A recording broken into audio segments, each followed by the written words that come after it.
O que aconteceu? Toda a construção de imagem foi por onde? Ali, quando aconteceu aquilo, eu vi no outro dia, eu vi a reflexão e disse, ó, essa moça aí, onde ela sentar no Brasil, ela é condenada.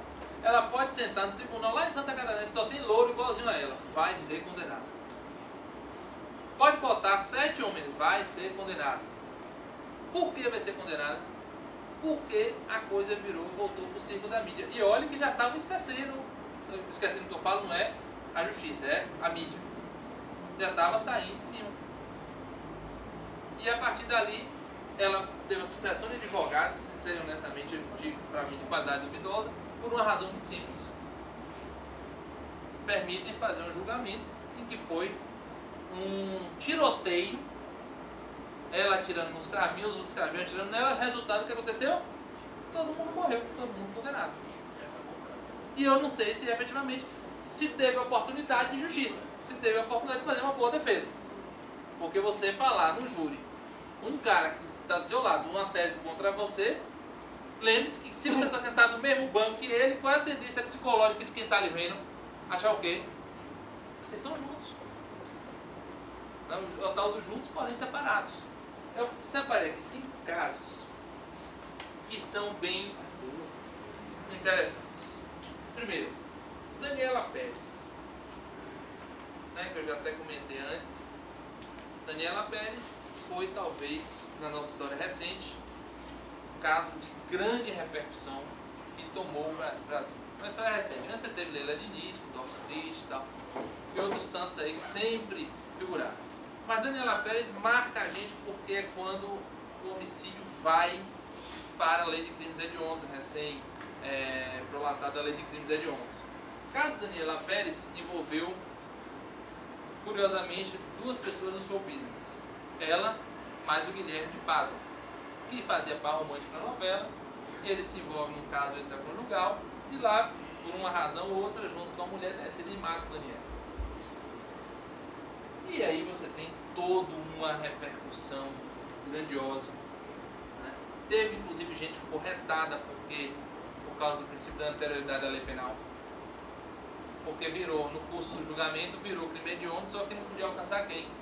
Nem Guilherme, nem a mulher dele. E aí tinha nego retado com isso, né? Que absurdo!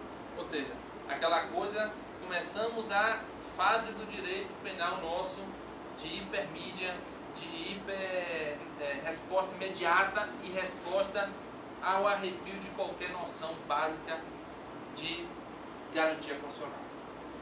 Esse caso aqui, aí a gente vem evoluindo na década de 90 com o programa do Linha Direta. Esse caso Felrosa que eu cito aqui, muita gente não conhece, mas foi um caso que mexeu muito com o Espírito Santo, mais com o Espírito Santo que com a Bahia, embora envolva a Bahia. O que aconteceu aqui? Um prefeito foi assassinado naquela região sul, ali, em Alcobaça, salvo engano, Itabela, na região de Itabela. Ele era prefeito da Serra. A Serra é um município conurbado com Vitória e é maior e movimenta mais do que Vitória, que é a sede da Vale. E ele era prefeito da Serra, ele é assassinado. Desse assassinato, decorreram mais 19, entre executores, família, envolveu um advogado, um advogado que nos lamenta, porque era um cara que se envolveu de forma tão grande com a criminalidade, que ele levou um cara para ser assassinado. Pegou o cara onde ele estava escondido. Não, rapaz, agora vamos fazer um acerto, deixar você. Deixou, no outro dia o cara apareceu só com a carcaça queimada. Então, assim, foi um caso que mexeu com a história do Espírito Santo, porque lá isso teve uma certa relação. Não sei se vocês já ouviram falar na Escuderia Lecoq. Já ouviram falar? A Escuderia Lecoq era um grupo em homenagem a um sargento da polícia do Rio que foi assassinado por um bandido chamado Hilton Lecoq. E eles criaram uma espécie de irmandade e começou a envolver policial, e envolver gente judiciária e tal. E tem uma série de histórias do Espírito Santo. O Espírito Santo na década de 90 caras saíam de casa, tinha nego que ia com uma 12 no fundo do carro. Ia jantar no restaurante, ia com uma 12. Ia com uma pistola. Eu tô falando na capital, tá? Não tô falando, entendeu? O cara ia na capital, ia jantar, ia com uma 45 aqui, jantar, com uma 12 no carro, o cara não tivesse algum problema, né? E isso daqui mexeu muito. Inclusive tem um livro de um juiz que relata uma parte disso aqui. Você lembra do juiz que foi morto na execução, Alexandre? Pelo acusado que o coronel teria mandado matar. E aquele livro que Luiz Eduardo Paes faz com... Agora me fugiu o nome do outro juiz. Carlos Eduardo. Com Carlos Eduardo, falando de Alexandre, conta um pouco a história disso aqui. Então é um estado muito complicado. Muito complicado. Um estado que... Só para você entender, é um estado que aquele que foi prefeito de Cariacica, que ia ser quase governador, o sargento... Agora me fugiu o nome dele. Tinha isso aí tudo de cor. Mas o que eu quero chamar a atenção é o seguinte. Nesse caso, tanto no júri da morte do Carlos Batista, como no júri da morte do prefeito, o Ministério Público pediu para exibir o programa de direto. E a discussão subiu até o STJ e o Supremo. Sob que fundamento? Houve o precedente do Supremo é que pode. O precedente do Supremo pode. Mas até que ponto nós estamos falando de justiça entre um programa superproduzido, eminentemente, visivelmente voltado para a acusação? Como é que o cara vai se defender do negócio? O processo, tudo bem que você faça aí fora a liberdade de imprensa, mas se você transportar isso daqui para a imprensa, por que a defesa não poderia então pedir, fazer um vídeo com a tese dela, mostrando os atores? A gente não tem grana para puxar, geralmente, mas não, você não vai fazer também uma coisa tosca, botar você filmar, você e seu pai, sua mãe lá, cara, fingindo, não tem como. Os caras estão falando uma superprodução, com atores profissionais, com efeitos especiais, com áudio. Você sabe que a trilha sonora, ela bala, né? Aquela de terror, vai mostrar o cara fazendo tanta, aí você já vai torcendo contra o cara.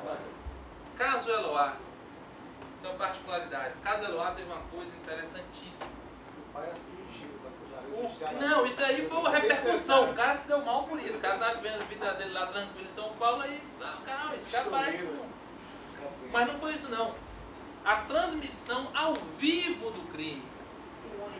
A intervenção, o ônibus 174 no Rio, a intervenção, mas esse aqui foi mais, eu citei, porque intervenção, até porque o assalto ao ônibus, o cara morreu com um tiro dentro do camburão, você sabe, então um processo com o outro.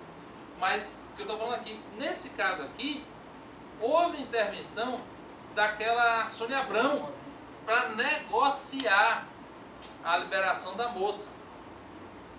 Não sei se vocês se recordam disso. E recentemente, eu estava em um dos vídeos, eu trouxe um vídeo de Datena, ele falando, vai falar sobre esse caso, fazer o link com a assistente da acusação, um advogado, claro que ele... Estamos agora com um belíssimo, grande advogado, sério, honesto. Agora, não é igual aquele réu canalha, vagabundo, descarado advogado, o réu que matou a menina, e outra que tinha uma advogada que mandou a juíza calar a boca. Só tem que ter respeito, só tem que estudar. Aí eu lhe digo, o cara tá ali, qual é o grau de isenção disso daí? Como é que isso repercute? Vocês acham que, claro, ali o julgamento já estava em curso, as pessoas, os jurados não estão vendo TV, mas você acha que naquela plateia o cara não sente clima? Você acha que ele ia absorver ali, dizer que aquele cara era inimputável, não, então não vai ter pena? Aonde isso, gente? Dificílimo, o júri tem que ser, o cara tem que estar muito convicto mesmo em topar qualquer coisa. Olha os casos recentes de júri do Carandiru, que as juradas desistiram, caíram fora, porque estavam com a bomba na mão. Um homicídio em massa.